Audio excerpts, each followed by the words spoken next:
Bienvenue sur le podcast de l'aviation présenté par Frédéric Beniada. Suite de notre entretien avec Guy Tardieu, président directeur général de l'OSAC, l'organisme pour la sécurité de l'aviation civile, pour évoquer à présent le chantier du RBO, solution basée sur la mesure du risque et de la performance, sachant que l'OSAC a déjà dans ce domaine, via le groupe APAV, une forte expertise. Guy Tardieu. C'était un point intéressant en matière de développement. Le RBO, c'était donc une étape réglementaire de mars 2020, mais en réalité, les équipes, bien avant que j'arrive, les équipes avaient commencé à travailler là-dessus pour se préparer à ça. Et au tout début, il n'y avait pas beaucoup d'expertise, en tout cas au sein d'OSAC. Et bien sûr, on s'est appuyé sur l'expertise du groupe APAV à cet égard, notamment d'une filiale du groupe APAV qui s'appelle 6x7 et qui est spécialisée dans la science data, on pourrait dire ça, alors en français, la manipulation des algorithmes en quelque sorte et de l'intelligence artificielle. Ça a été un appui considérable qui nous a permis de tout doucement de monter à la fois des méthodes de travail mais aussi des outils pour accompagner ce travail qui ont produit très vite des résultats très intéressants. Au passage, j'ajoute qu'on a fait cette opération de montée en compétences en quelque sorte, donc avec l'appui de cette autre filiale du groupe APAV, avec aussi des représentants de tous les usagers concernés pour les associer à la réflexion et faire en sorte qu'ils comprennent bien la démarche. Donc on est arrivé à un produit intéressant. La dernière fois qu'on l'a présenté à l'Agence européenne de la sécurité aérienne, en gros ils nous ont dit il n'y a rien à redire, c'est parfaitement conforme à ce qu'on recherchait, c'est conforme à ce que cherchait l'OACI, donc de ce point de vue-là, on est au taquet. Mais ce qui est intéressant, c'est que par rapport à l'expérience d'origine du groupe APAV, c'est que les algorithmes qui ont été développés à cet égard vont maintenant servir dans d'autres domaines, en les adaptant bien sûr, parce qu'il faut à chaque fois les adapter au métier, comme le nucléaire, comme un truc tout bête, l'expertise d'inspection sur les ascenseurs par exemple, tout simplement parce que ça va permettre de brasser des datas et des statistiques qu'on n'avait peut-être pas eu l'occasion de brasser jusqu'à présent, en tout cas pas avec ces méthodes-là. Voilà, donc il y a une espèce de retour à l'envoyeur qui est extrêmement intéressant en termes de synergie à l'intérieur du groupe. On évoque à présent les problèmes de cybersécurité.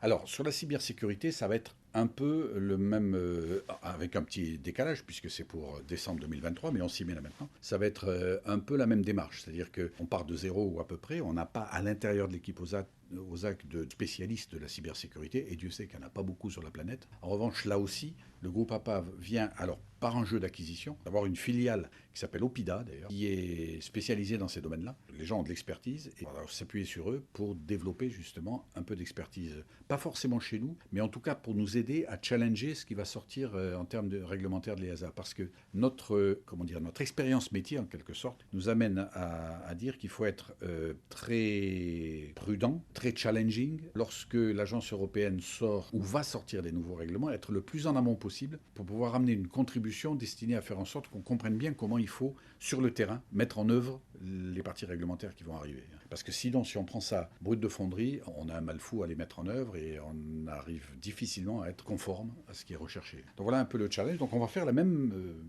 démarche avec une autre filiale qui s'appelle Opida du groupe APAV. Autre sujet sur lesquels vous vous penchez, il y a les drones et les dirigeables notamment. Alors, ça c'est effectivement, mais tout ça, ça va arriver par définition dans le futur mandat, dans la période du futur mandat qui va aller de 2023 à 2028 inclus. On voit bien qu'il y a forcément, en tout cas, deux domaines qui vont apparaître. L'un, c'est les dirigeables, et c'est une forme opératoire qui existait il y a très très longtemps, avant la réglementation en cours, largement, mais pour lequel il va falloir se remettre un peu à jour. Et puis les drones, mais avec d'autres types de problématiques, probablement, ça va être le foisonnement, parce qu'on voit bien qu'à un moment donné, les drones, ça va foisonner.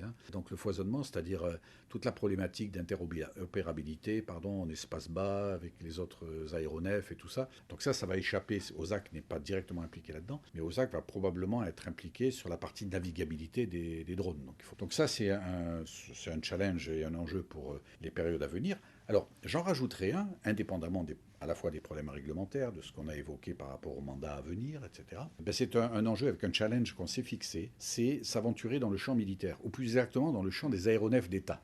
Pour préciser, les aéronefs d'État, c'est tout simplement les aéronefs de l'armée, ceux de la gendarmerie, ceux de la sécurité civile, ceux de la police, etc. Donc c'est des hélicoptères, des avions et tout ça. Donc il y a à peu près 3-4 ans, on a commencé à se lancer dans ce domaine-là, tout simplement à l'image de ce qui se passe au Royaume-Uni, par exemple. Au Royaume-Uni, les organismes qui font la surveillance de navigabilité le font de la même manière pour les avions civils et pour les avions militaires. Mais il se trouve que dans les équipes de développement d'OSAC, nous avons des spécialistes qui ont beaucoup travaillé pour l'Agence européenne de défense, pour les aider à bâtir un référentiel réglementaire comparable à celui du civil. Maintenant, ce référentiel existe, ça s'appelle les IMAR. Certes, ça ne s'impose pas à tout le monde, les référentiels civils s'imposent à tous les pays membres. Les référentiels militaires, eux, à cause des problèmes de souveraineté, ne s'imposent que si l'État choisit d'y aller. La France a choisi d'y aller à 100%. Donc de ce point de vue-là, on est tranquille, donc on connaît le référentiel, la France y va à 100%, et on a commencé, d'abord avec la DSAE, puis avec la DGA, à mettre en place des contrats cadres sur le long terme, puisque c'est des contrats à 7 ou 10 ans, qui nous conduisent progressivement à faire les mêmes travaux de surveillance que ce que nous faisons dans le civil, à les faire dans le militaire.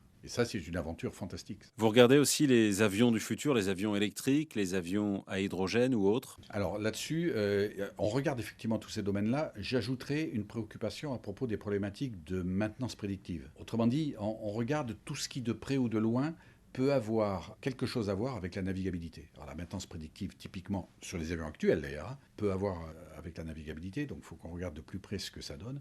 Mais les aéronefs du futur, l'avion électrique, forcément, on va devoir y mettre les doigts parce qu'il y a des problèmes de navigabilité qui sont un peu différents par rapport aux aéronefs classiques. Il va falloir qu'on regarde de plus près ce qui se passe. En revanche, je suis toujours avec des questions sur tout ce qui concerne les carburants alternatifs, dont l'hydrogène, parce que, en gros, l'impact direct sur la navigabilité, on n'y est pas encore tout à fait, c'est pas encore tout à fait mature en quelque sorte. Donc il faut attendre qu'on mûrisse un petit peu tout ça pour voir comment ça va rentrer dans les cases de la réglementation. Mais ça fait partie des éléments de réflexion que nous avons, notamment dans le cadre de la présentation de notre dossier de candidature pour le futur mandat. Guy Tardieu, président directeur général de l'OSAC, pour le podcast de l'aviation. Merci Guy Tardieu. Merci à vous aussi.